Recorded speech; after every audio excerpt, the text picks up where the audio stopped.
দেখো সারফরাজ খান ভারতীয় দলে খেলার জন্য কতটা মেহনত করছে এবং নিজের শরীরকে কি থেকে কি বানিয়ে ফেলেছে। তোমরা এই ছবিতে দেখতে পাচ্ছ সারফরাজ নিজের শরীরকে একদম পরিবর্তন করে ফেলেছে। ভাই কি ছিল আর কি হয়ে গেছে তোমরা নিজে দেখতে পাচ্ছ।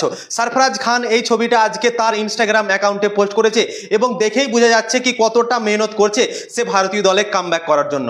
দুর্দান্ত খেলেছিল, তা সত্ত্বেও ভারতের দল তাকে দল থেকে বার করে দিয়েছিল।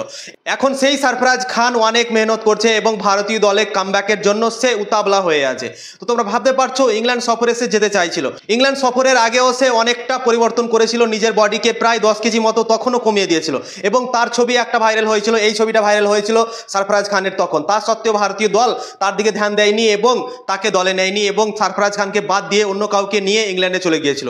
এবার সারফরাজ খান আজকে একটা ছবি পোস্ট করলো এবং সেই ছবিতে দেখা যাচ্ছে কি যে ছবিটা আগে পোস্ট করেছিল সেই ছবিটা থেকে এই ছবিটাতে অনেক পাতলা লাগছে এবং সারফরাজ খানকে মনে হচ্ছে ভাই 20 বছরের একটা ছেলে।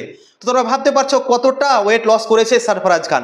যখন ভারতের দলে ডেবিউ করেছিল, 150 রান করেছিল ডেবিউ ম্যাচে, তখন সারফরাজ খানের বডি অনেকটা মোটা ছিল এবং অনেকটা তাকে দেখে মনে হচ্ছিল কি হ্যাঁ শরীর ভারী ভারী আছে। কিন্তু যখন ইংল্যান্ড সফরের আগে তার একটা ছবি পোস্ট করা হয়েছিল 10 কেজি মতো সে কমিয়েছিল, তখন তাকে অনেকটা ফিট মনে হচ্ছিল। তা সত্ত্বেও ভারতের দল ইংল্যান্ডে তাকে নিয়ে গেল না।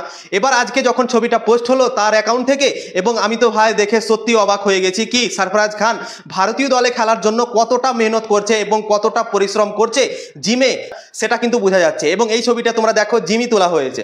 তো তোমরা ভাবতে পারছো কতটা মেহনত করছে সারফরাজ খান ভারতীয় দলে কামব্যাক করার জন্য এবং ভারতীয় দল থেকে খেলার জন্য। তো সারফরাজ খান নো ডাউট দুর্দান্ত প্লেয়ার এবং ডোমেস্টিকে যেভাবে সে রান করেছে এবং ভারতীয় দলের ডেবিউ ম্যাচে যেভাবে রান করেছিল, সারফরাজ খানকে হওয়া উচিত ছিল ইংল্যান্ড সফরে। কিন্তু আনফর্চুনেটলি ভাবে কি যে ভাবলো ভারতীয় দল তাকে সুযোগ দেয়নি। তো এরপরে সিরিজ ভারতের দল অবশ্যই খেলবে। তো আমার আশা কি সারফরাজ খানকে যেন অবশ্যই সুযোগ দেওয়া হোক। এবং ভারতীয় দলে এমন এমন প্লেয়ারগুলো আছে তারা ঠিকঠাকভাবে পারফরমেন্স করতে পারছে না। তো সারফরাজ খানের জায়গা অবশ্যই আমার মনে হয় এর পরের সিরিজটাতে হয়ে যেতে পারে। শ্রেয়াস আইয়ারও আছে, শ্রেয়াস আইয়ারও ভালো পারফরমেন্স করছে, ভালো ফর্মে আছে। তো তাকেও আমি কামব্যাক করতে দেখতে চাই এবং সারফরাজ খানকেও ভারতের দলে কামব্যাক হতে দেখতে চাই। কেননা এই দুটো প্লেয়ার দুর্দান্ত এবং ভারতের দলে 2-3টা প্লেয়ার এমন আছে কি তারা ভালো পারফরমেন্স করতে পারছে না। একটা করুণ নায়ার খেলছে, ভালো পারফরমেন্স করতে পারছে না। সাই সুদর্শনকে ভারতীয় দল আইপিএলে ভালো খেললো, তাই জন্য দলে নিয়ে নিয়েছে। সাই সুদর্শন ঘরোয়া ক্রিকেটে খুবই একটা ভালো তার পারফরমেন্স নেই, খুব একটা ভালো সে খেলেনি। তা সত্ত্বেও আইপিএলে সে ভালো পারফরমেন্স করলো এবং সুযোগ পেয়ে গেল ভারতের দলে। এবং সারফরাজ খান যে ডোমেস্টিক ক্রিকেটে ঘরোয়া ক্রিকেটে এতগুলো রান করলো, ভারতীয় দল থেকে ডেবিউ ম্যাচে রান করলো এবং শ্রেয়াস আইয়ার লাগাতার রান করে যাচ্ছে, তা সত্ত্বেও কিন্তু সুযোগ দিল না।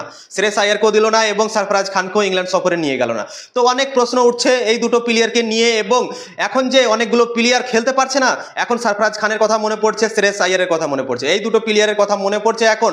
কেননা ভারতের দল ভালো করতে পারছে না। ইংল্যান্ডে 3টে ম্যাচ হয়ে গেছে, 2-0-তে ভারত এখন পিছিয়ে আছে। তো তাই জন্য শ্রেয়াস আইয়ার এবং সারফরাজ খান এই দুটো প্লেয়ারকে নিয়ে এখন অনেক কন্ট্রোভার্সি তৈরি হয়ে গেছে কি এই দুটো প্লেয়ারকে হওয়া উচিত ছিল। এবং খাস করে এই ছবিটা যে সারফরাজ খান আজকে ছেড়েছে, এই ছবিটাকে নিয়েও ভাই অনেক কন্ট্রোভার্সি হতে পারে কি সারফরাজ খান এতটা মেহনত করছে ভারতীয় দলে খেলার জন্য, ভারতীয় দলে কামব্যাক করার জন্য।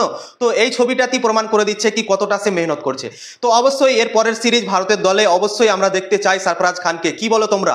অবশ্যই কমেন্ট করে জানাও।